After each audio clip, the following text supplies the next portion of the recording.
மேரிவெளி என்கின்ற கிராமத்திலே ஸ்ரீ முத்துமாரியம்மன் ஆலய பூஜகராக கடமையாற்றுகிறேன். எனது பெயர் பத்மநாதன் தேசிகர்.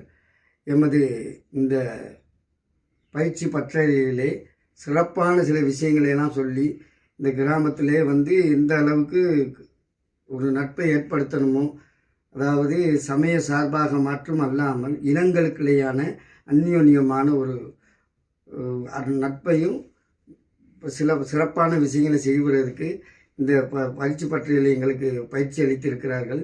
மேலும் இதே போல் தொடர்ந்தும் இதே போல் சேவைகள் செய்ய நமக்கு ரொம்ப பிரயாச்சித்தமாகவும் ஆசையாகவும் இருக்கிறது. இதே போல் இந்த பயிற்சி பற்றியில் இருந்து கூடுதலான இந்த அந்யோன்யமான மக்களிடையே ஒரு இன மத பேதம் இல்லாமல், ஜாதி மத பேதம் இல்லாமல் மக்களுக்கு சேவையாற்றணுங்கிற ஒரு சில விஷயங்களையெல்லாம் இந்த பயிற்சி பற்றியிலே எங்களுக்கு பயிற்சி அளித்திருக்கிறார்கள். அதன்படியே தொடர்ந்தும் இந்த தேவையை செய்கிறோம். மேலும் இதே போல் தொடர்ந்து செய்வதற்கு உங்களுடைய ஆக்கமும் ஊக்கமும் எங்களுக்கு தேவைன்னு சொல்லி மிக பணிவன்புடன் கேட்டுக்கொள்கிறேன்.